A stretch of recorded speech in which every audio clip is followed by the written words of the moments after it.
Aujourd'hui,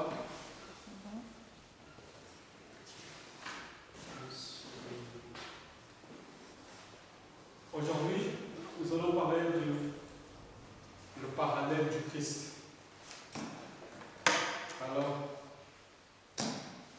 je voudrais tout de suite commencer en lisant cette citation qui se trouve dans la première page. Dans le sous-titre « Il est l'homme modèle ».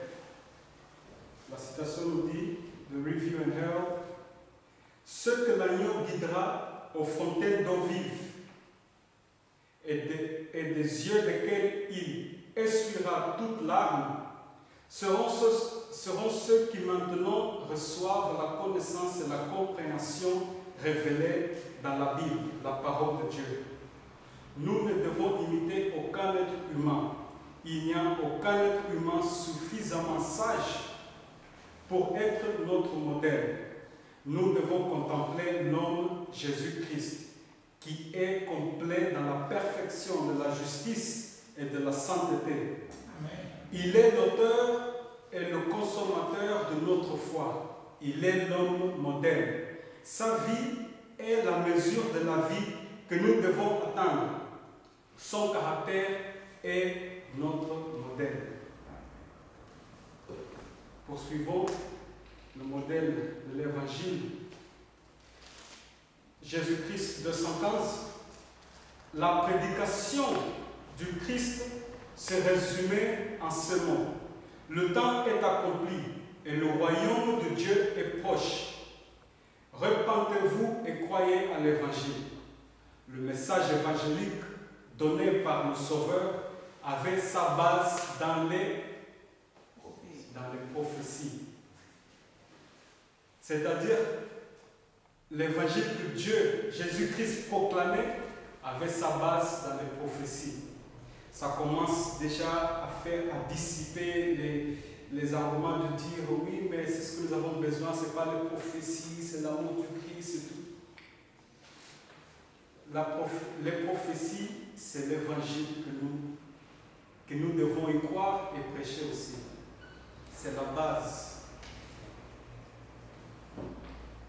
Il nous est dit dans Galates 1, verset 11, « Je vous déclare, frères, que l'évangile qui a été annoncé par moi n'est pas de l'homme, car je ne l'ai ni reçu ni appris dans l'homme, mais par une révélation de Jésus-Christ. » Apocalypse 1, verset 1, il nous est dit révélation de Jésus-Christ. Donc, qu'est-ce que Paul fait? Il nous dit comment il a reçu l'évangile en fait. Il a dit que c'est par une révélation qu'il a reçu la connaissance de l'évangile. Et il a dit que c'est par une révélation. Et dans Apocalypse 1, verset 1, il nous est dit révélation de Jésus-Christ que Dieu lui a donné pour montrer à ses serviteurs les choses qui doivent arriver bientôt. Donc, Paul, son évangile aussi, sa base était dans les prophéties, pareil. Et l'évangile, c'est l'Apocalypse. L'évangile, c'est l'Apocalypse. Est-ce que vous me suivez? Moi, j'aime appeler l'Apocalypse l'évangile selon Christ. C'est l'évangile selon Christ. Nous avons vu que Christ est le modèle. Et nous savons que Christ est aussi la parole. Ça veut dire que, et nous a dit aussi que son caractère est notre modèle. Ça veut dire qu'il nous faut être transformé de gloire en gloire en le contemplant. Et nous avons vu que son message évangélique est donné, son message évangélique, sa base se trouve dans les prophéties. Ça veut dire que c'est en contemplant Jésus-Christ à travers les prophéties que nous pouvons être transformés en son image. Et nous allons voir qu'en fait, ce sujet, c'est très important parce que nous allons voir que nous allons comprendre le vrai évangile en quelque sorte. Oh, mes amis, n'avais pas pensé à ça. Je vais après faire des lignes parallèles sur le... Donc, on peut retourner. Ok, on va retourner. Merci beaucoup. Charles, pourrais-tu chercher le stylo déjà? C'est dans notre sac. Merci. Je vous propose de lire 2 Corinthiens 2, verset 11.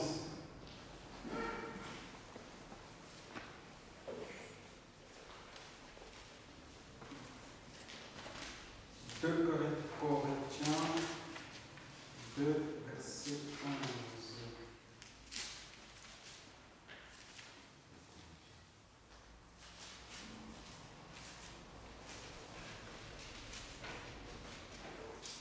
Qu'est-ce qu'il nous est dit? Il nous est dit, afin de ne pas laisser à Satan l'avantage sur nous, car nous n'ignorons pas ses desseins. Merci. Dans cette étude, nous allons essayer de voir ensemble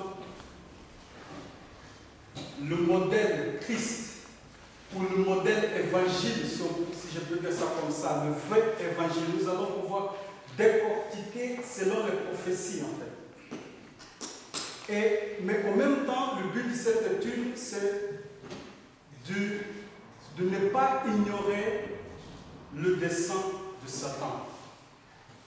Ça, c'est très important. Parce que la parole de Dieu est comme une épée à double tranchant. La parole de Dieu va nous raconter l'histoire de Jésus, l'évangile, le caractère de Jésus. Mais aussi va dévoiler les actions de Satan. Double tranchant. Quand est-ce qu'était la dernière fois que nous avons écouté depuis la chair les devises ou les desseins de Satan? Nous entendons chaque fois Jésus-Christ. Jésus-Christ. Jésus-Christ nous aime. Jésus-Christ est miséricordieux. C'est vrai. Mais qu'est-ce que Paul nous dit dans 1 Corinthiens 2, verset 2?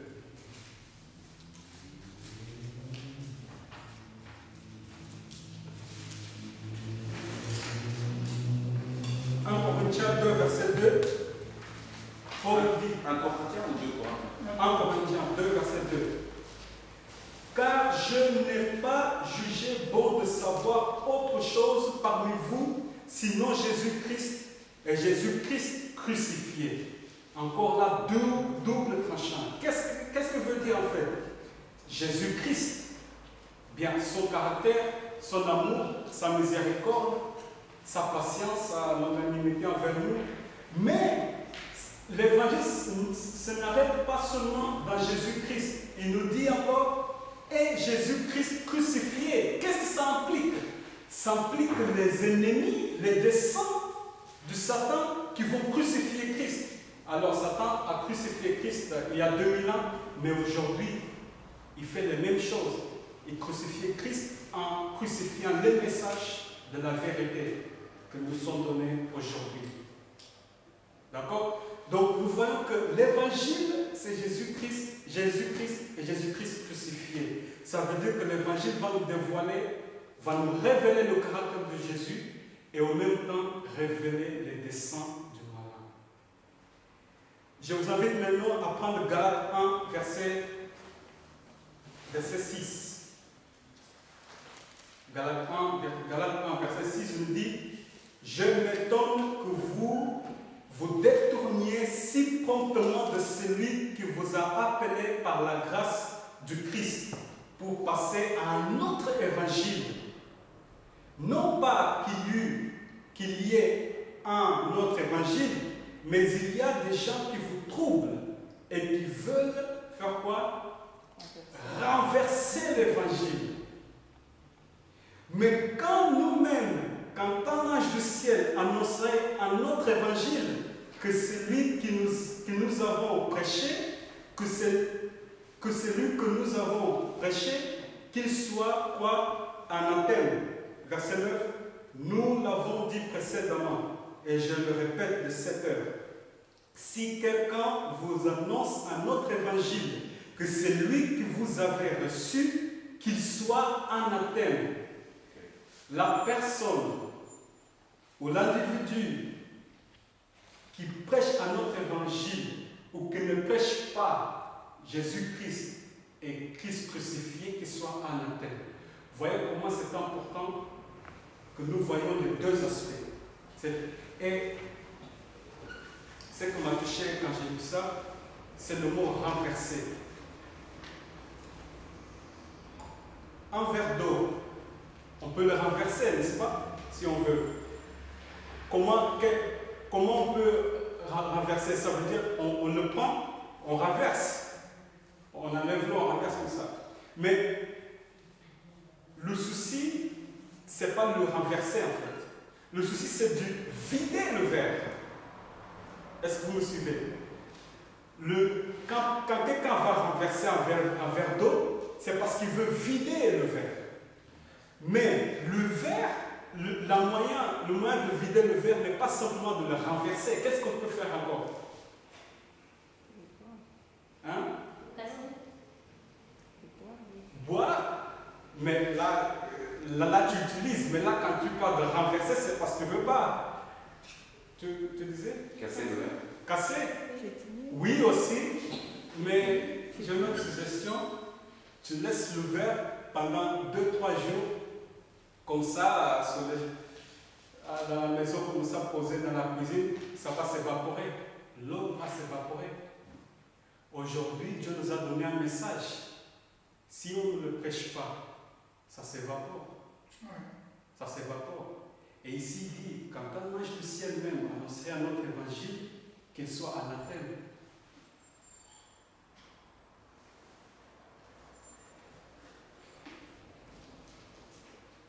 Je veux maintenant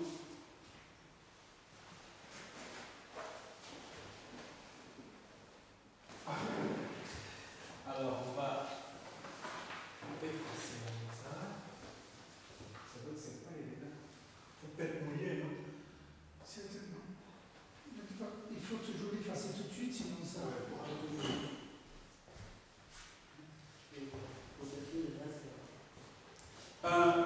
Je vais dessiner 3 lignes parallèles. Et dans ces 3 lignes parallèles, nous allons voir des repères qui sont constants, qui viennent constamment dans la surface. Nous allons voir qu'il y aura une préparation. Nous allons après bien comprendre le test. De quoi s'agit-il cette préparation? Et il y a une puissance et témoignage qui vient pour. C'est-à-dire, bon, laisse-moi expliquer mieux. Merci. Merci. Nous allons parler du Christ, de sa parole, et pour compléter, le dessein de l'ennemi. Parce que ça, c'est l'évangile. Jésus-Christ et Christ crucifié. Merci. Il faut que je chose un peu dessus parce que c'est pas seulement.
Donc,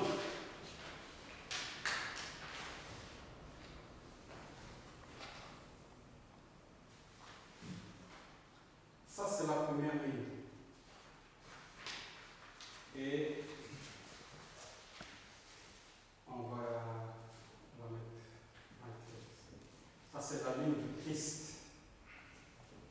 On peut regarder. Ça va? C'est la ligne du Christ.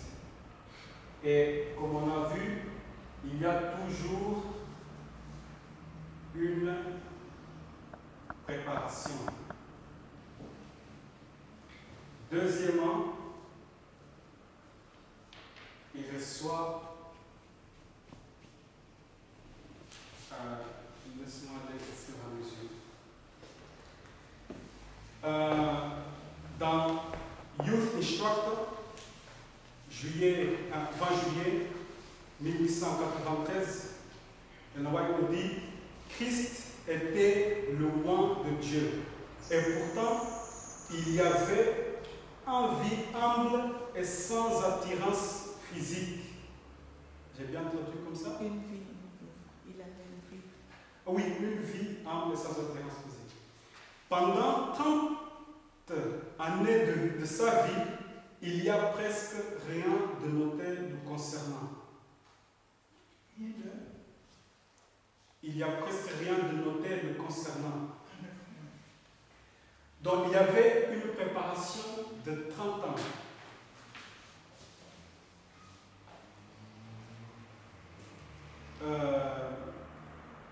Lisons encore déjà.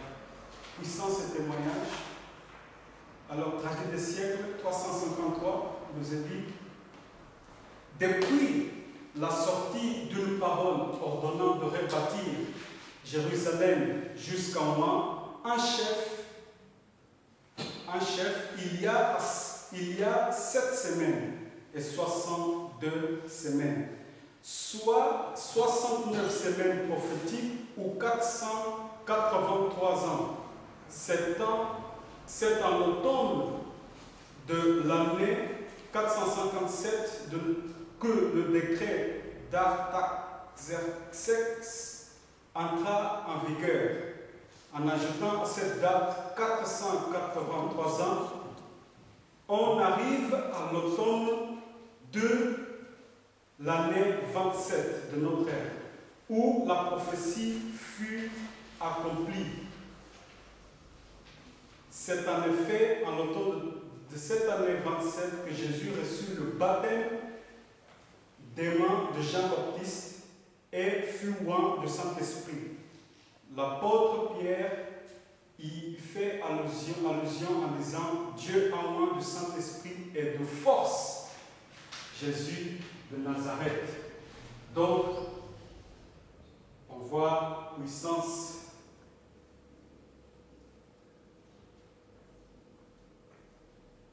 et témoignage.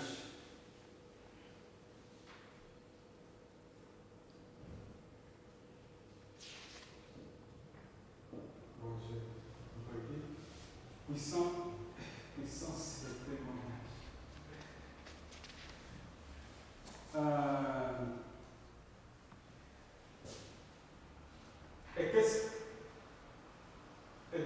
Et entre cette période de préparation et son baptême, qui c'est à l'an 27, d'accord, on suit. À l'an 27, Jésus reçoit son baptême. Et Dieu l'a oint du Saint-Esprit et de force. D'accord? Il y avait 30 ans de préparation, nous avons lu. Ok, on suit? On ne peut pas dire que déjà, dès son enfance, il était oint du Saint-Esprit de force. On ne peut pas le dire, ça. Oui. Il croissait en grâce et en sagesse, n'est-ce pas? Comme on dit. C'est vrai, mais là, on parle spécifiquement de son baptême, parce que c'est là où il va démarrer son ministère carrément. Donc il y a eu une action toute spéciale de l'esprit à ce moment-là. Voilà, tout à fait. Voilà, un esprit sans mesure qui lui a été donné. Voilà. Et qu'est-ce qui s'est passé après son baptême? a aussi tout à fait. la plénitude de l'esprit. Oui, mais qu'est-ce que ça a démarré? Non, mais ok. Ça a débuté dans son ministère, 3 ans et demi de ministère. Voilà. Donc, il est l'homme modèle. Nous allons voir. Donc, c'est 3 ans et demi de ministère.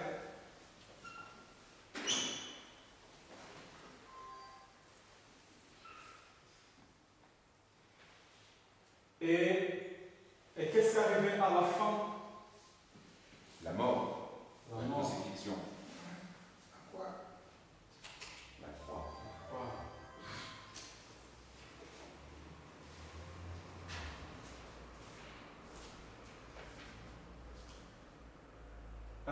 Disons encore,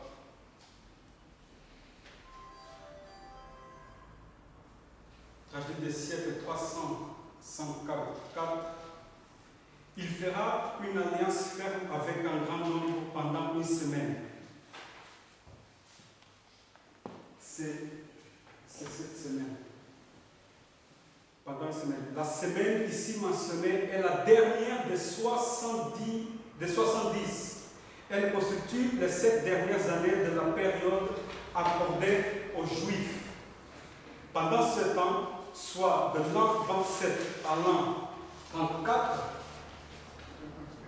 de notre ère, Jésus personnellement, puis par ses disciples, adressa tout spécialement aux Juifs l'invitation de prendre part au festin évangélique. Jésus personnellement, puis ses disciples. Et voilà, c'est ici où se trouve la dernière semaine. C'est les 70, là, c'est Ça fait 70 semaines au final. Oui, voilà, ça, c'est la 70e semaine. Voilà. La dernière semaine, c'est 70e. Ça, c'est la dernière semaine divisée en deux. Jésus-Christ reçoit puissance, prêche 3 ans et demi, il est mort. La dernière semaine, ses disciples maintenant accomplit. Qu'est-ce que ces disciples faisaient? Ils prêchaient la résurrection. Et après la mort, c'est la résurrection.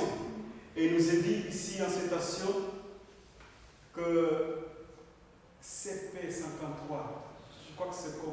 Conquérant pacifique. Ah oui, pardon, Concurrent Pacifique, merci. Ainsi, les disciples prêchaient la résurrection du Christ.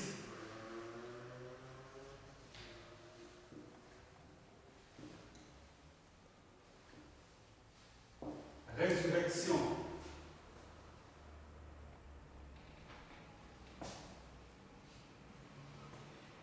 Et qu'est-ce que suit après la résurrection? Qu'est-ce que Jésus faisait après la résurrection? s'il présentait aux disciples à jour autre. Oui, mais pas encore. Il a été élevé. Ascension.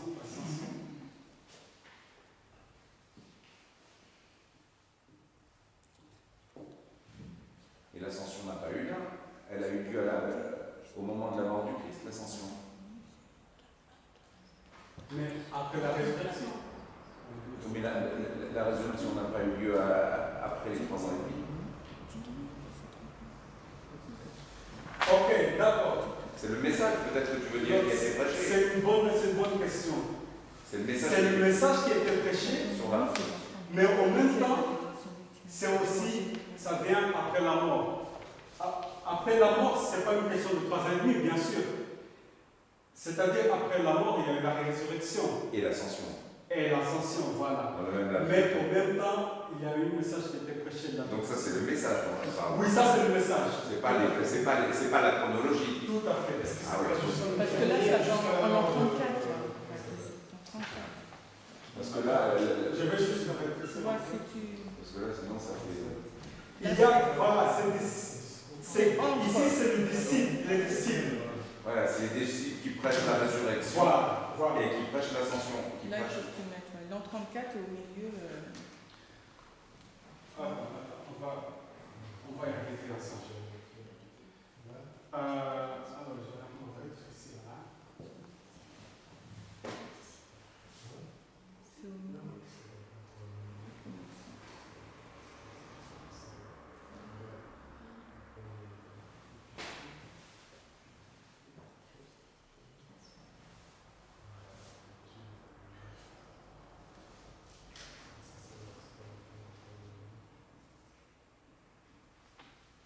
Ok.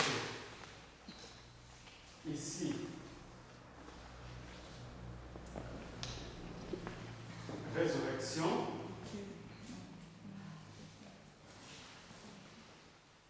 Tu disais, À la fin des 3 ans et demi, il vaut mieux que tu mettes l'an 34 et au milieu, tu mets résurrection, ascension, parce que sinon on va être perdu.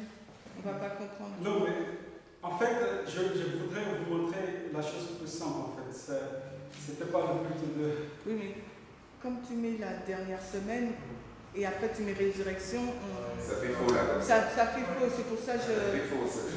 Tu veux que je mets ici. il faut qu'on voit que ça soit l'an 34 parce que tu as mis 27, l'an 27, donc tu mets l'an 34 et au milieu, Ok. tu mets résurrection, ascension, message prêché par les disciples comme Voilà. tu veux. Parce que sinon on ne comprend pas. On va grand-chose. croire que la résurrection elle a eu lieu en 34. Voilà, ouais. Non, Ça va pas, ça. que tu as mis. Ça va pas ça. non. Il peut laisser comme ça, mais tu mets. Non, mes amis, il faut juste. Je voudrais vous faire comprendre juste qu'il y a une parallèle dans les choses. Si je peux les laisser comme ça tout vide, mais juste que vous compreniez. Après la mort, il y a eu la résurrection. D'accord. Et les disciples ont prêché la résurrection pendant 3 3 ans et demi. 3 ans et demi. Arrivé jusqu'à l'an 34. Ok. Voilà, c'est tout simple. Mais alors tu mets la résurrection, tu mets sur cette période-là, tu vois, sur cette période-là, tu mets message de résurrection. Message sur la résurrection. Ici, là. Oui, Pendant toute cette période-là. oui, mais comme j'expliquais comme ça, je n'ai pas compris.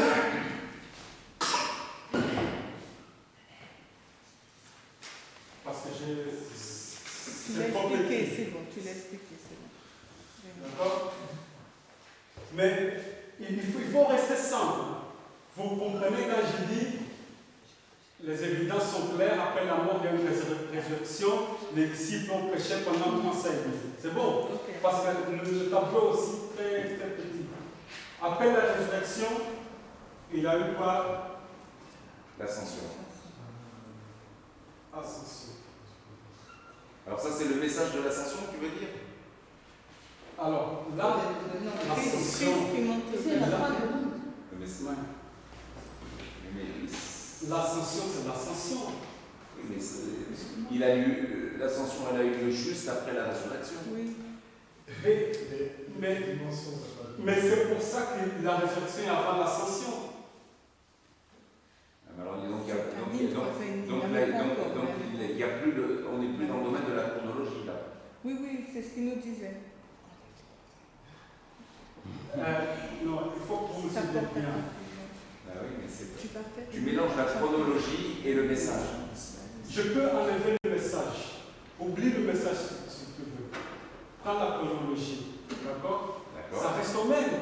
Mais j'ai mis ça pour que c'est une lumière extra. Mais enlève le message, tu as la chronologie, mort, résurrection, ascension. Oui, c'est d'accord. Mais oui, mais j'ai mis quelque chose. Comme on dit, la série sur le gâteau. Tu fais plus grand. Comme ça couvre tout ce que tu dis. Après l'ascension, il y a eu quoi?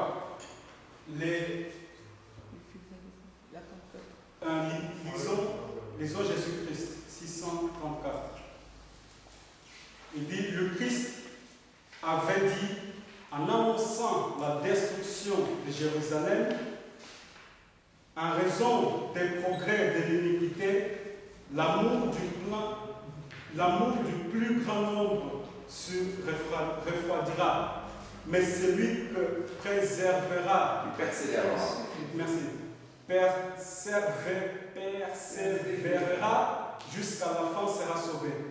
Cet évangile du royaume sera prêché dans le monde entier pour servir de témoignage à toutes les nations. Alors viendra la fin. Cette prophétie aura un second accomplissement. L'iniquité abondante de ce jour-là à son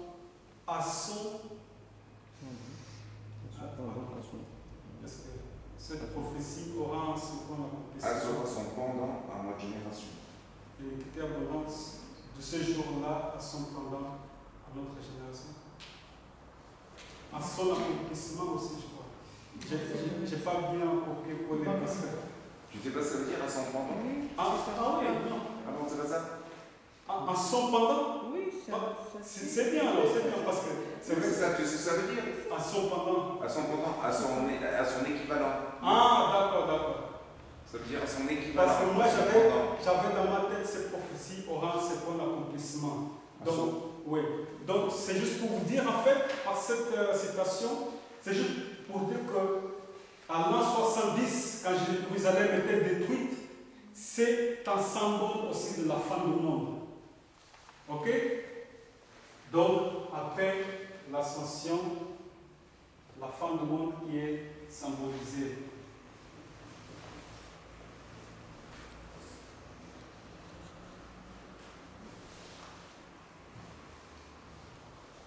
Et après, qu'est-ce que suit?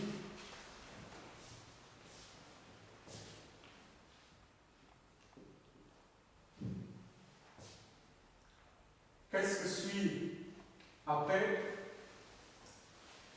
On voit toujours cette parallèle de la seconde venue.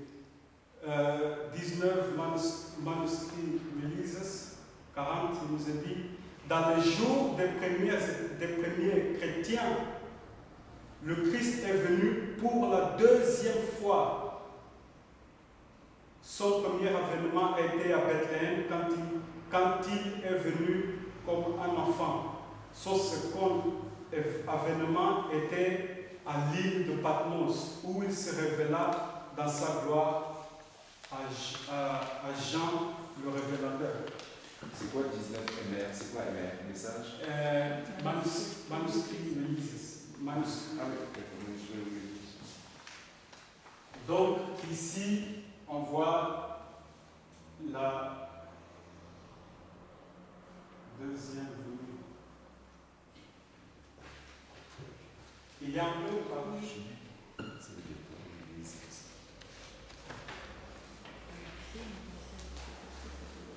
Donc ça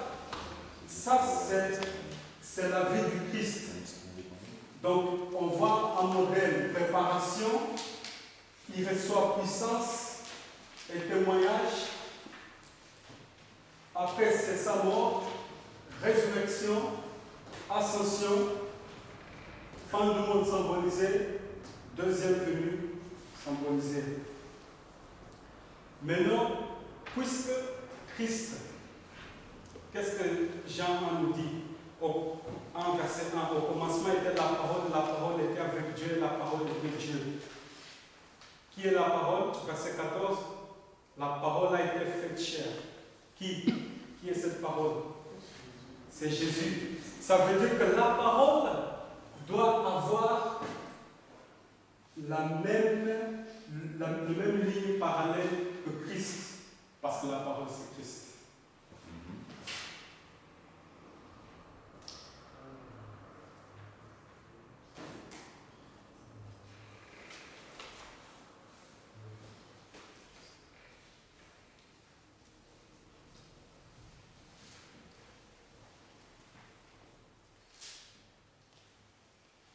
Alors, avec Christ, on commence par une préparation de 30 ans. La parole, on ne voit pas forcément ces 30 ans, mais ça ne va pas abolir la ligne parallèle. La Bible dit, sur la bouche de deux, la chose est établie. Pour démontrer que cette ligne et en parallèle de ça, il suffit d'avoir 2 témoignages. Et même nous allons voir qu'il y a plusieurs témoignages qui vont confirmer que cette ligne et cette ligne, c'est le même. Si vous prenez, c'est Daniel 7 ou 8, prenons, je vais vous montrer juste quelque chose vite fait.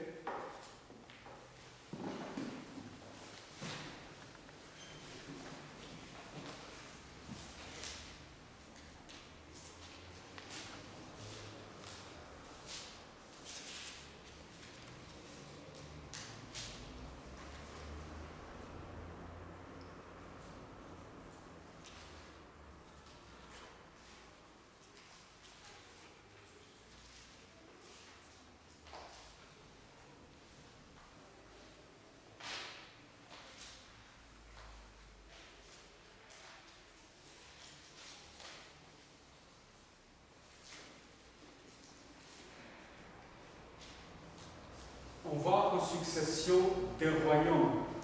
Daniel 8.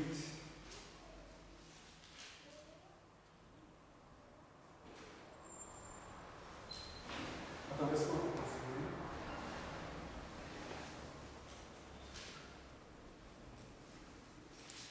Oui, on voit une succession de deux nations. Alors,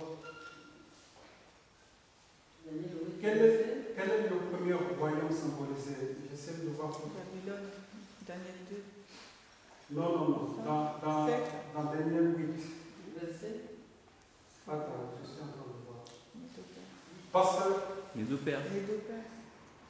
Médo-Perse, n'est-ce pas? Parce qu'on voit que, bien que c'est mentionné Médo-Perse, ce n'est pas à dire que Babylone n'existait pas étant le premier royaume. Est-ce que vous me suivez?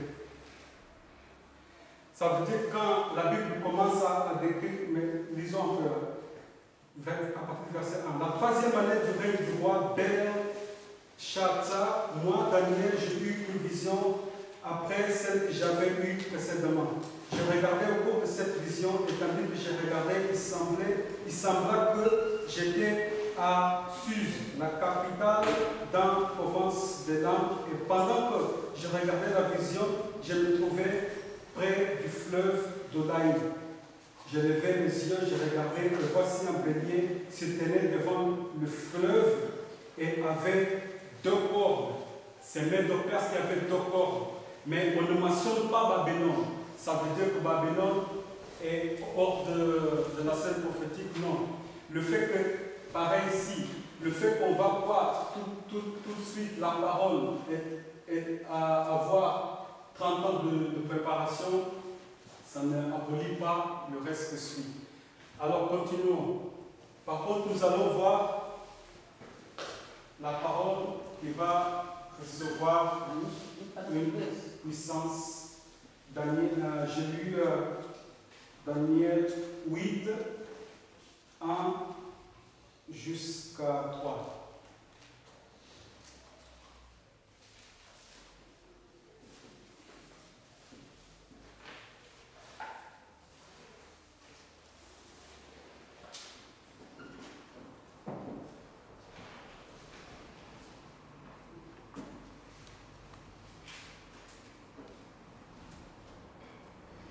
Puissance et témoignage. Nous allons lire Apocalypse 11,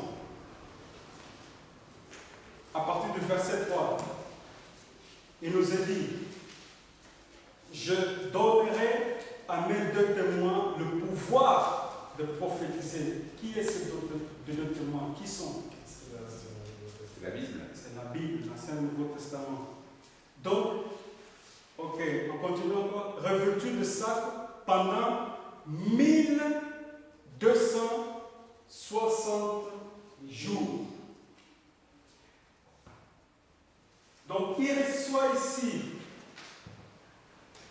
le pouvoir, et pendant 1260 jours, prophétiquement, c'est combien d'années? 3 ans et demi. La parole de Dieu suit le modèle de Christ, qui est le Christ lui-même.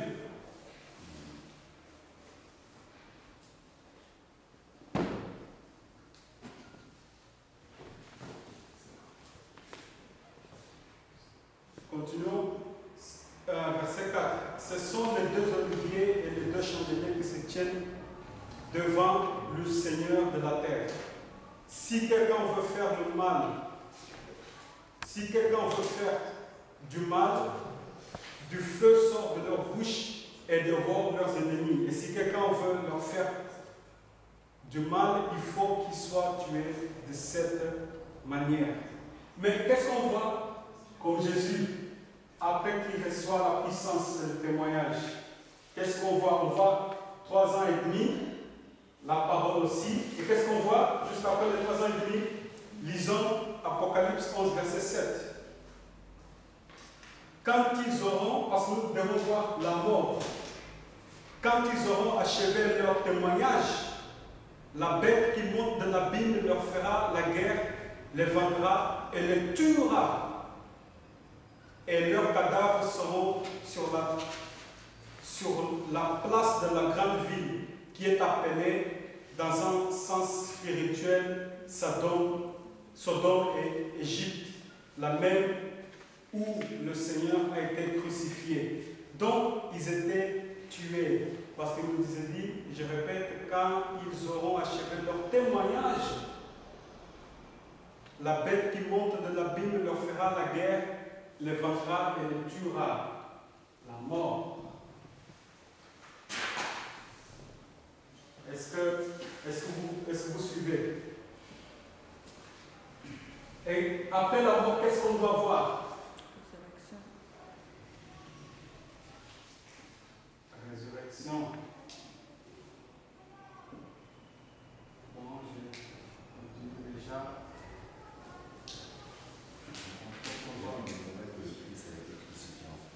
Ascension. Après, il faut qu'on voit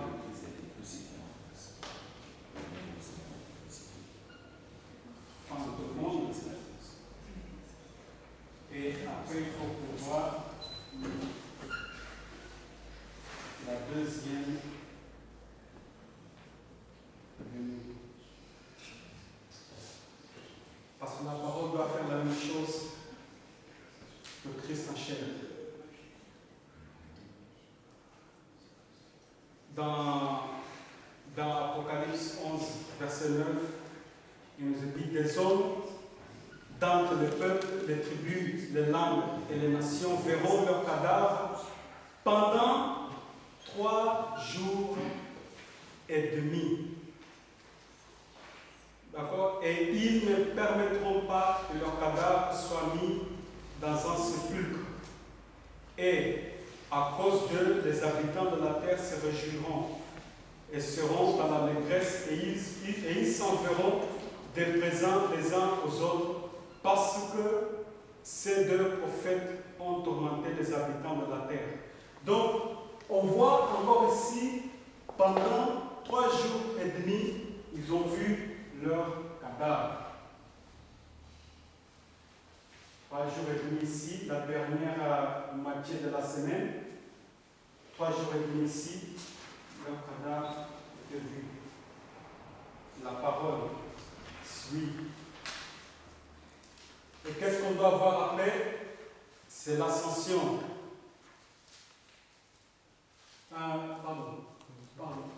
C'est la résurrection plutôt. C'est la résurrection. Apocalypse 11, verset 11. Après les 3 jours et demi, un esprit de vie venant de Dieu entra en eux, et ils s'étendent sur leurs pieds, et une grande crainte s'empara de ceux qui le voyaient. C'est la résurrection ou pas? C'est la résurrection. D'accord? Et qu'est-ce qu'on voit? On voit après l'ascension. Verset 12, il nous est dit: et ils entendirent du ciel une voix qui leur disait: montez ici. Et ils montèrent où? Au ciel, dans la nuée, et leurs ennemis les virent. La parole, les 2 témoins, ils montent au ciel, ascension. De même que Christ a eu une ascension, la parole aussi a une ascension. Vous voyez comment il est beau, la prophétie? Mais il faut que nous voyons aussi la fin du monde représentée? Apocalypse 13. À cette heure-là, Apocalypse 11, verset 13. À cette heure-là, il y eut un grand tremblement de terre, et la 10e partie de la ville tomba. 7000 hommes furent tués dans ce tremblement de terre, et les autres furent effrayés et donnèrent gloire au Dieu du ciel. Continuons au verset.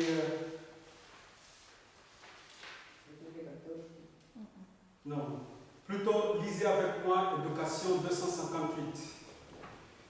En même temps, le désordre. Bon, je ne vais peut-être pas lire toute la citation, mais je vais dire la dernière.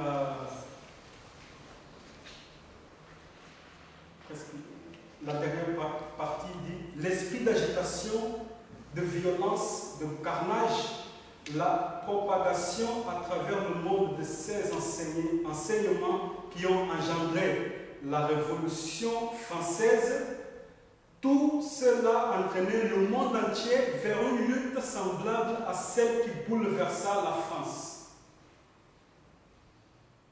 Tout cela entraîne le monde entier vers une lutte semblable à celle qui gouverna la France. Ça veut dire que la Révolution française, ça représente la lutte semblable, c'est-à-dire la fin du monde pour nous.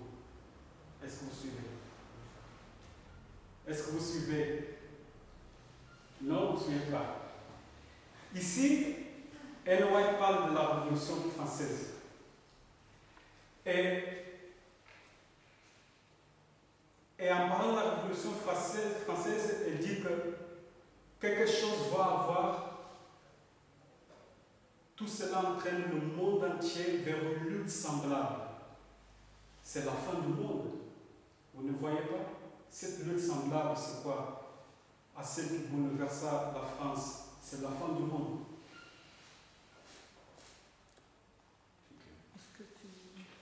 Est-ce que tu veux dire Et le fait qu'ils ont rejeté? Ce qui s'est passé au moment de la Révolution française est un type de la fin du monde. Tout à fait. L'esprit qui a conduit la Révolution française au carnage, c'est-à-dire que beaucoup de gens ont été tués, beaucoup de gens se sont agités, il y a eu un esprit horrible pendant la Révolution française. Les gens n'avaient plus du tout, il y avait une cruauté terrible. Hein. Les gens n'avaient plus du tout le respect de la vie. Hein. On dit que la Loire, par exemple, qui est au nord de Limoges, la Loire, c'était les corps jonchés dans le fleuve comme par milliers. On n'imagine pas. La Loire, le fleuve, il était rouge. On n'imagine pas ça. Tellement de gens ont été tués. Tellement de gens ont été tués au moment de la Révolution française, les corps jonchés. Donc c'est une image du carnage qui va avoir lieu à la fin. Exactement. Est-ce que c'est ça ou est-ce que c'est aussi le fait qu'ils ont rejeté Dieu? C'est les deux aspects ou est-ce que tu peux expliquer? Non, en fait, par rapport au parallèle, c'est l'aspect de carnage, effectivement. Après, spirituellement, bien sûr. Bien sûr. Donc, je mets la Révolution française.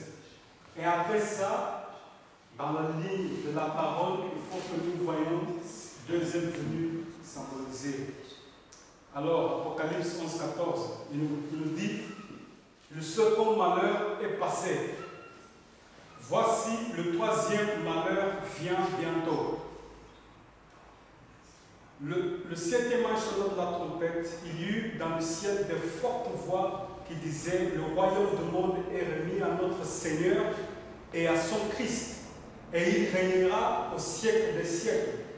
Et les 24 vieillards qui étaient assis devant Dieu sur leur trône se prosternèrent sur leur face, et ils adorèrent Dieu, en disant: nous te rendons grâce, Seigneur Dieu Tout-Puissant, qui est et qui était, de ce que car tu as saisi ta grande puissance et pris possession de ton règne. Deuxième venue. Les nations se sont irritées et ta colère est venue. Et le temps est venu de juger les morts, de récompenser les serviteurs, les prophètes, tes serviteurs les prophètes, les saints et ceux qui craignent ton nom, les petits et les grands, et de détruire ceux qui détruisent la terre. Et le second de Dieu, et le temple de Dieu dans le ciel fut ouvert, et l'arche de son alliance apparut dans son temple. Il y eut des éclairs, de voix de tonnerre, un tremblement de terre et une forte grêle. Ne pouvons-nous dire que c'est les versets que nous avons lus maintenant, c'est la deuxième venue? C'est la deuxième venue parce que Tout-Puissant, le Tout-Puissant qui était de ce que, car tu as saisi ta grande puissance et pris possession de ton règne. Et dans le verset 18, il nous montre des événements qui vont se passer successivement. Les nations se sont irritées. Ta colère est venue, les 7 plaies. Et le temps est venu de juger les morts. Jugement, de récompenser les serviteurs, tes serviteurs, les prophètes, les saints et ceux qui craignent ton nom. Donc, une description ici de la seconde venue. La parole de Dieu. Apocalypse 11, c'est la ligne en fait de la parole de Dieu.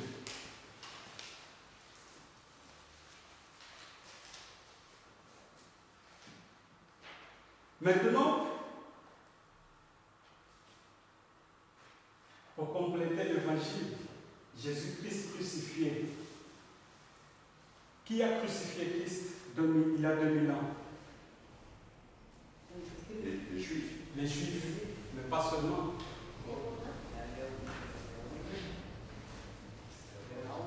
Hein? Les Romains, les Juifs, les Romains et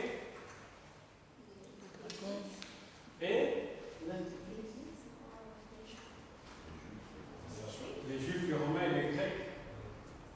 Parce que les Grecs, ils étaient là aussi. C'est-à-dire que ce sont les trois figures que représentait vraiment le public religieux et païen. Au moment de la Pâque. Voilà, par exemple. C'était Ils étaient là aussi, les Romains. Les Romains étaient là aussi. Mais je veux dire, oui, mais je veux dire que ces trois figures étaient là, les Juifs, les Romains et les Grecs. Pourquoi les Grecs? Mais Parce que c'était la Pâque. Et dans le moment de Pâques, il y avait beaucoup de gens qui venaient de tout le bassin méditerranéen pour adorer à Jérusalem.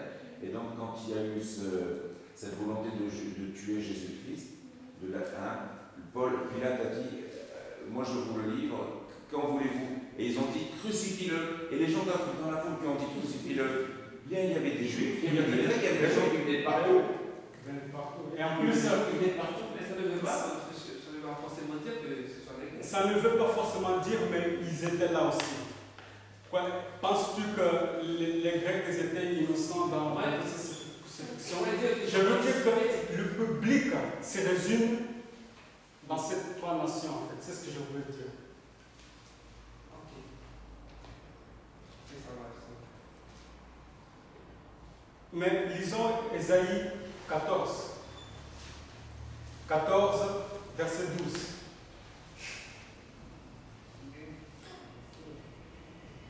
Qu'est-ce qu'il nous est dit? Je te vois tomber du ciel, astre brillant, fils de l'aurore. Tu es abattu à terre, toi le vainqueur des nations. Tu disais en ton cœur, je monterai au ciel, j'élèverai mon trône au-dessus des étoiles de Dieu. Qu'est-ce que ça représente? Quand quelqu'un est assis sur le trône, qu'est-ce que ça représente? Royauté. Quel genre de puissance? Civile. Civile plutôt d'abord. Parce que notez, il dit, j'élèverai mon trône au-dessus des étoiles de Dieu.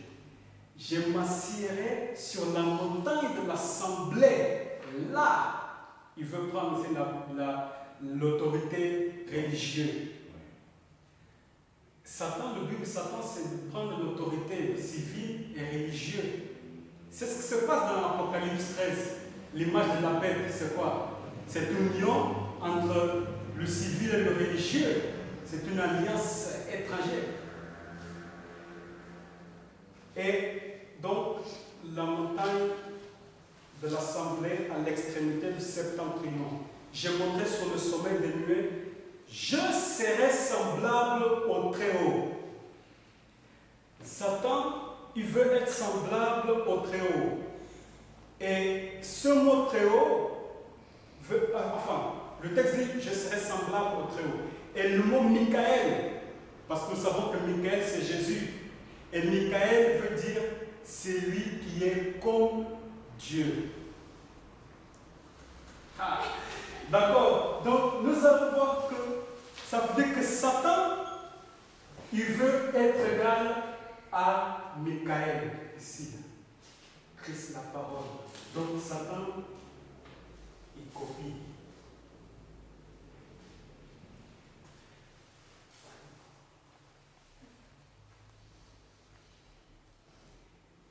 Bon, on n'a pas besoin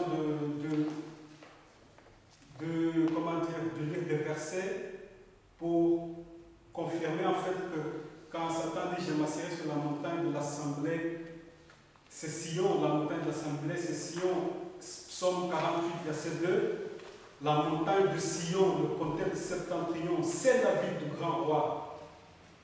Donc c'est l'église en fait. Donc Satan veut avoir l'autorité civile et religieuse.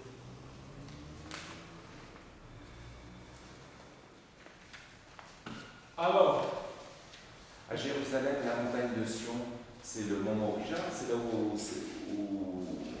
où a été édifié le temple. Oui, mais là, en fait, la montagne de Sion aussi, c'est pour dire le peuple de Dieu. Bien sûr. Ouais. Mais la montagne, je veux dire, il y a une localisation de la montagne de Sion. Au nord, c'est ça. C'est à Jérusalem. C'est à Jérusalem. Hein? La montagne de Sion, c'est le mont Moriah. Hein? C'est là où était le temple. Là où il y a l'esplanade du temple. La montagne de Sion. Enfin, c'est Jérusalem d'une façon générale. Le côté septentrional, c'est au côté du nord. Voilà. Alors, Tragédie des siècles, page 50 en anglais. Cette citation, on ne trouve pas dans les traductions françaises modernes françaises de la tragédie des siècles. Ce que je vais vous lire. Elle dit ce compromis entre le paganisme et le christianisme a entraîné le développement de l'homme du péché, comme la prophétie le prédit, étant l'adversaire qui s'oppose et s'exalte lui-même contre Dieu. Ce gigantesque système de fausse religion est un chef-d'œuvre de la puissance de Satan, un monument de ses efforts pour s'asseoir sur le trône, pour gouverner la terre selon sa volonté. Ça, c'est la papauté. D'accord? L'homme du péché, c'est la papauté. Cette citation, c'est par rapport à la papauté. Donc, on voit que Satan utilise la papauté pour gouverner la terre selon sa volonté. La papauté, c'est un gigantesque système de fausse religion et un chef-d'œuvre de la puissance de Satan. Maintenant, l'ennemi veut être comme Michael, comme Dieu. Dieu, et on a Dieu le Père, Dieu le Fils et Dieu le Saint-Esprit. Nous avons le dragon, la bête et le faux prophète. Mais nous allons en venir pour voir que Satan travaille aussi par trois gouverneurs. Mais ici, dans cette ligne, il faut que nous... Bon, j'ai bien quand même la préparation.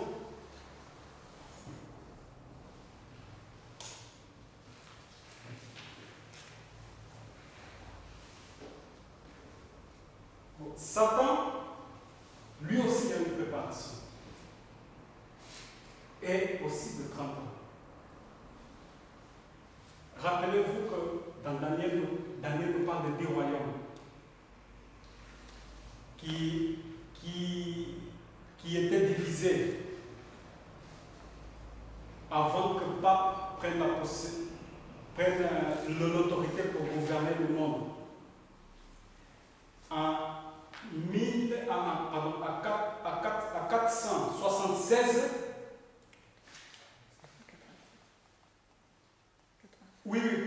à 496, Clovis de France commençait à donner son autorité au pape.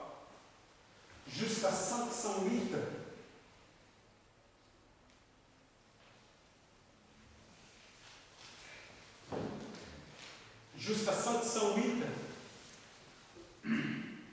c'était... je les avais trouvés. Mais jusqu'à 508, ça fait 12 ans.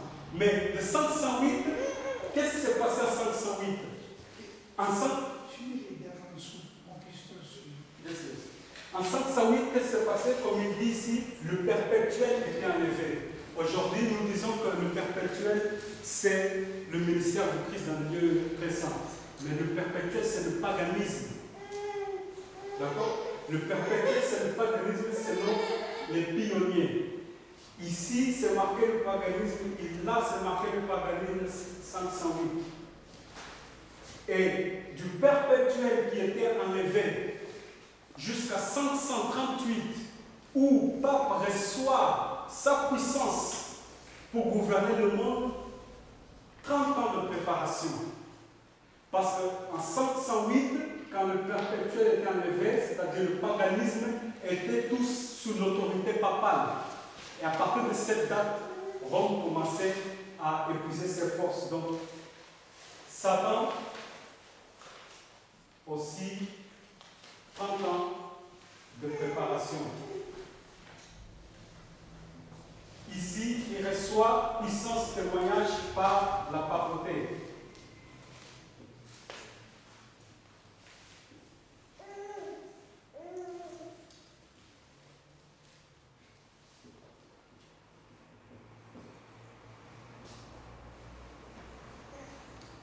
Lisons Apocalypse 13, verset 2. La bête que j'ai vue était semblable à un léopard. Ses pieds étaient comme ceux d'un ours et sa gueule comme une gueule de lion. Le dragon lui donna sa puissance et son trône est une grande autorité. Et il lui fut donné une bouche qui proférait, verset 5, pardon, et il lui fut donné une bouche qui proférait des paroles arrogantes et des blasphèmes. Et il lui fut donné le pouvoir, puissance, d'agir pendant combien? 3 ans et demi. Qu'est-ce qu'on voit ici avant la mort? On voit 3 ans et demi.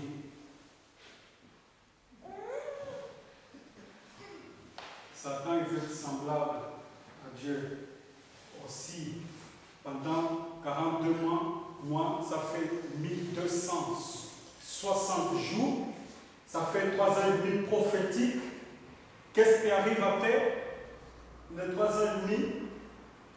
La mort. On doit voir ici la mort. Apocalypse 13, verset 10. Verset 10. Si quelqu'un mène en captivité, il ira en captivité. Il reçoit.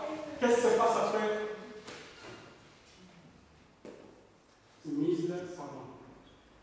1798, il reçoit sa blessure mortelle. Il est mené en captivité. D'accord? C'est donc l'action de Napoléon qui va chercher le pape à Rome et qui le fait prisonnier. Tout à fait. Voilà. Et après, selon le parallèle, qu'est-ce qu'on doit voir? La résurrection. la résurrection, ça veut dire que Rome persécutait l'Église. Il était amené en captivité, sa mort, blessure mortelle. Ça veut dire que lorsque il a la résurrection, c'est pour faire quoi? Pour persécuter l'Église encore. Ok? Quand on lit, si on lit très vite Daniel 40 à 43, nous allons voir sa résurrection et son ascension au même temps. Là, aujourd'hui, ce n'est pas des études par rapport à ça. Nous aurons l'occasion d'étudier ça, mais vous allez voir quelque chose de très, très clair. Au temps de la fin, Daniel 11, 40, au temps de la fin, le roi du Midi se heurtera contre lui. Et le roi du septentrion fondra sur lui comme une tempête, avec des chars et des cavaliers, avec de nombreux navires. Il s'avancera dans les terres, se répandra comme un torrent et débordera. Moab et les principaux des enfants d'Ammon seront délivrés de sa main. Il étendra sa main sur divers pays et le pays d'Égypte n'échapperont point. Le roi du Midi d'abord se heurte contre lui. Le roi du Midi, c'est France. La Révolution française il donne la blessure mortelle au pape. Après, le roi du Septentrion fondra sur lui comme une tempête, Daniel 40. La papauté commence à avoir cette résurrection, d'accord? Avec des chars et des cavaliers. Dans verset 43, il se rendra maître des trésors. Non, pardon. Dans 42, il étendra sa main sur divers pays. Et le pays d'Égypte n'échappera point. Le pays d'Égypte symbolise quoi? Le monde. D'abord, il vend le pays d'Égypte, dans la prophétie de l'Apocalypse, c'est la France. Mais ça peut vouloir dire autre chose. Pourquoi? Je vais vous expliquer. D'abord, il fait la guerre contre l'athéisme. D'accord? Après que la blessure mortelle, il fait la guerre contre l'athéisme. Après, il nous a dit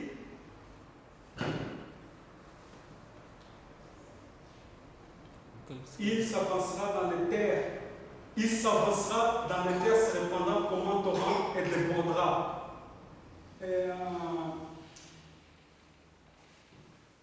Laisse-moi dire dans ce verset.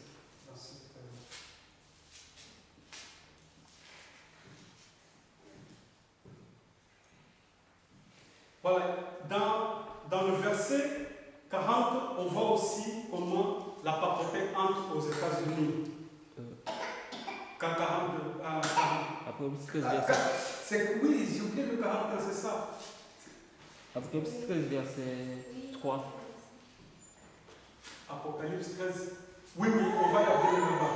Mais c'est vrai que je montre le verset 41. Alors, il avancera dans les plus beaux des pays et beaucoup trébucheront, mais Édom, Moab et les principaux des Ammonites échapperont de sa main. Le plus beau des pays, c'est l'Amérique. Lorsqu'il vient avec sa loi du dimanche, Satan, là, il rentre dans le plus beau des pays. Parce qu'après qu'il a eu la conquête de l'Amérique par la loi du dimanche, Égypte, le monde entier, comme il dit dans verset 42, n'échappera point. Le pays d'Égypte n'échappera point. Donc on voit la résurrection et l'ascension sur son trône pour persécuter. Et on voit que dans Apocalypse 13, c'est le même parallèle en fait. Dans Apocalypse 13, on nous présente, qu'est-ce que... C'est le verset 3. Verset 3. Verset 3. Et je vis une de ses têtes comme frappée à mort, mais sa blessure mortelle fut guérie. Voilà. Remplie d'admiration, la terre entière suivit la bête. Donc on voit dans le chapitre 13 d'Apocalypse, on voit la bête. Et après, il nous parle aussi d'une bête qui a 2 cornes, qui représente les États-Unis, alors le verset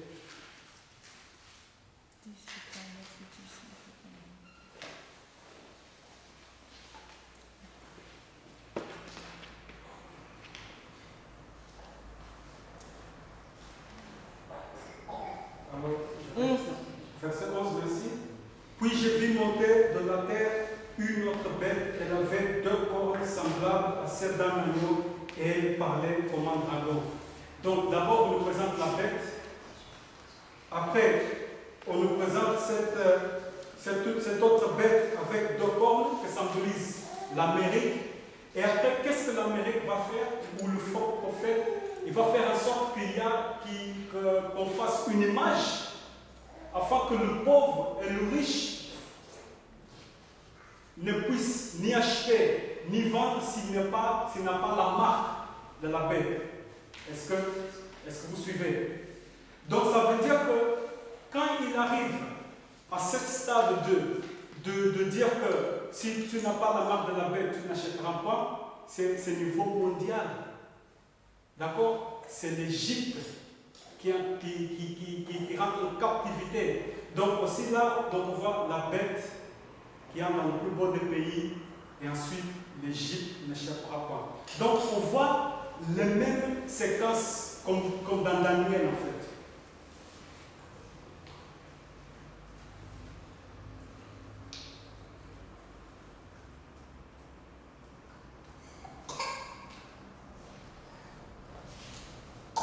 Et après l'ascension, qu'est-ce que nous devons voir symboliser? La fin du monde et la suite. Fin du monde. Laisse-moi vous dire que ce n'est pas un symbole. Là, c'est la fin du monde. Là, c'est la fin du monde. Nous allons lire Daniel 12, verset 1. Il dit, en ce temps-là se lèvera Michael, le grand chef, le défenseur des enfants de ton peuple, et ce sera une époque de détresse, telle qu'il n'y en a pas eu de semblable depuis que les nations existent jusqu'à cette époque. En ce temps-là, ceux de ton peuple qui seront trouvés inscrits dans le livre seront sauvés. C'est l'époque de détresse, c'est la fin du monde. Et là, les enfants de Dieu sont scellés. Donc ici, on voit la fin du monde et aussi la seconde venue qui seront trouvés. Et donc nous avons vu que le roi du Nord entre dans le plus beau des pays, les États-Unis. Ensuite, il prend la conquête d'Égypte, le monde. Et ensuite, il dit, en ce temps-là, Michael se lève. D'accord? Et là, on voit que le peuple de Dieu est scellé. En ce temps-là, ceux de ton peuple qui seront trouvés inscrits dans le livre seront sauvés. Apocalypse 12. Donc, à la fin, on voit les racheter. Mais non, Apocalypse 13 prend la même lignée que Daniel. Nous avons vu tout à l'heure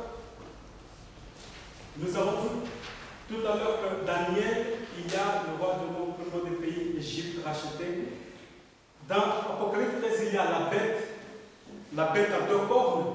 D'accord? Apocalypse 13. Après, il y a l'Égypte qui reçoit la marque, ou le monde qui reçoit la marque de la bête. D'accord?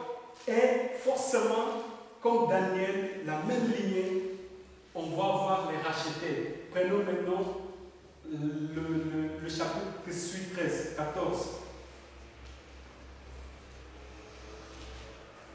Qu'est-ce qu'il dit?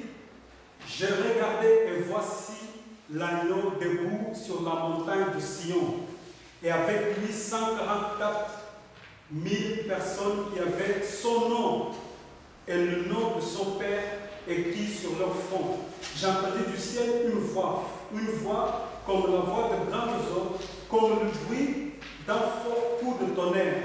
Et le son que j'entendis était comme celui de joueurs de harpe jouant de la harpe. Ils Ils chantent un cantique nouveau devant le trône et devant les 4 êtres vivants et les anciens. Personne ne pouvait apprendre le cantique sinon les 144 000 qui avaient été rachetés de la terre. Comme on a vu dans Daniel 12, les rachetés sont mentionnés après que la papauté a eu son pouvoir exercé. Ici aussi, Apocalypse 13, quand on vient dans l'Apocalypse 14, on voit aussi les rachetés. Ce sont ceux, verset 4, ce sont ceux qui ne se sont pas souillés avec des femmes car ils sont vierges. Ils suivent l'agneau partout où il va. Ils ont été rachetés entre les hommes comme des prémices pour Dieu et pour l'agneau.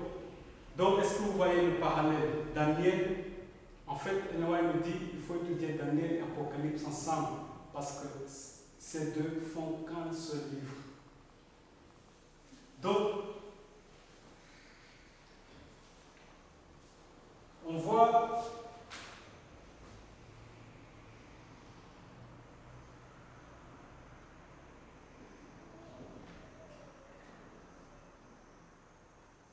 et qu'est-ce que suit après? C'est la deuxième venue.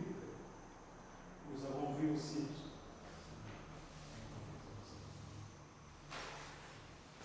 D'accord, donc, lorsque Satan dit je fais semblable à Dieu, on voit de quelle façon il veut copier. Daniel 12, verset 1. Non. Ici? Ici? Ici? Non. Ici? Deuxième venue, la seconde venue du Christ. Alors pour terminer, je voudrais juste vous donner encore d'autres idées par rapport au dessein du malin, les dispensations. Dans la Bible, on voit la dispensation de l'Ancien Testament. Après Christ, après c'est Christ, la dispensation de Christ, et après c'est la dispensation de qui? Le Saint-Esprit. D'accord? Qu'est-ce que tu as entendu? La dispensation, c'est un système religieux d'époque précis. D'accord? Donc, dans l'Ancien Testament, on voit les sacrifices, on voit, d'accord, les prêtres et tout. Ça, c'est une dispensation. Christ vient donner une autre dispensation au Nouveau Testament. Mais, Christ aussi, il a dit, je vais vous envoyer un consolateur. Donc, la dispensation du Saint-Esprit vient après aussi. Et c'est pareil. D'abord, avec le malin, d'abord, il y a le paganisme, la dispensation païen, Rome païen, avant qu'il vienne dans l'autorité en 538. Avant, c'est païen, c'est le paganisme. Après, c'est le paganisme baptisé, Rome papale, deuxième dispensation. Et après, c'est qui? Après, à 1798, c'est le faux prophète. Et nous allons voir que, donc, si on met ici, en haut, le Père, paganisme, par rapport à Satan, la lignée du Père, la lignée de Satan, c'est le paganisme. Dieu le Fils, pour le Satan, c'est la bête, l'homme du péché. Dieu le Saint-Esprit, pour Satan, lui, c'est le faux prophète. Prenez Apocalypse 13, verset 6. Et nous arrivons presque à la fin.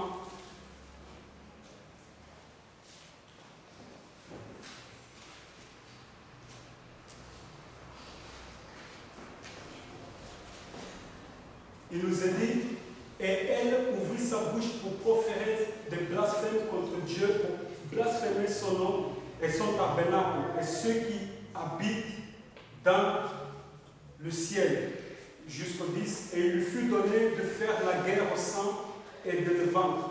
Et il lui fut donné autorité sur toute tribu, tout peuple, toute langue et toute nation. Et tous les habitants de la terre l'adoreront, ceux dont le nom n'a pas été inscrit dès la fondation du monde dans le livre de vie de l'agneau qui a été immolé. Si quelqu'un a des oreilles, qu'il entende. Si quelqu'un mène en captivité, il ira en captivité. Si quelqu'un tue par l'épée, il faut qu'il soit tué par l'épée. Prenons maintenant Ephésiens 4, verset 8.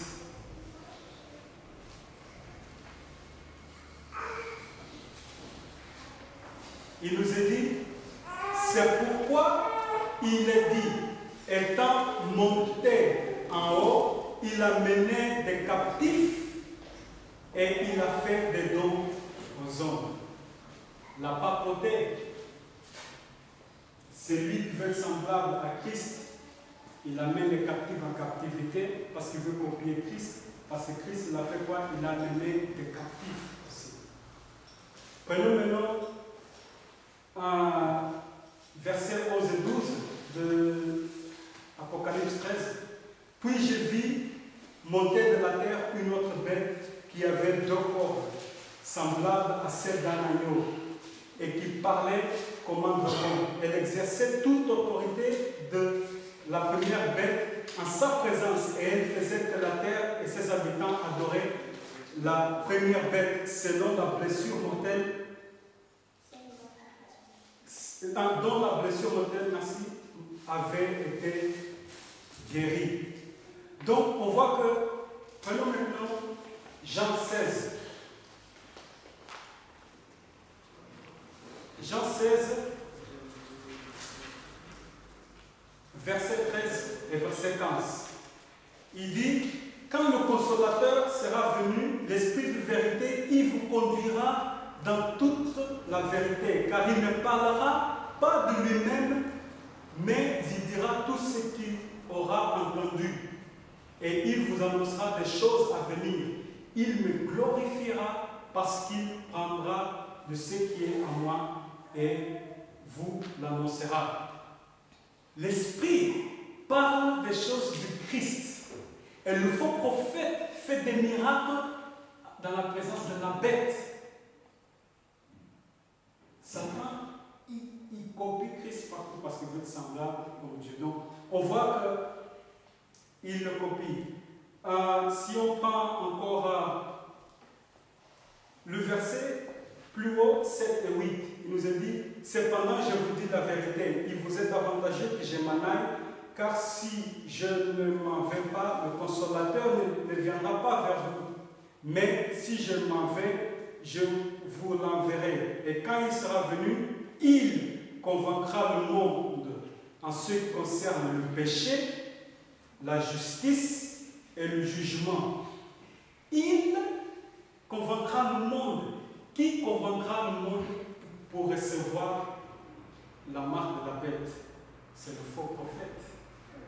C'est le faux prophète. Les desseins de l'ennemi sont bien clairs.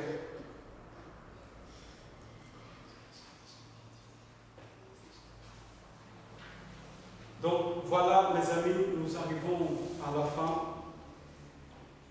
Mais ce qui est important dans cette étude que nous avons faite, ce n'est pas forcément seulement de voir qu'il y a une parallèle dans les lignes, mais c'est l'évangile.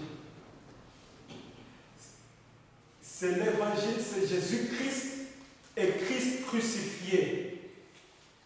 Et l'apôtre Paul dit, nous ignorons pas ses desseins.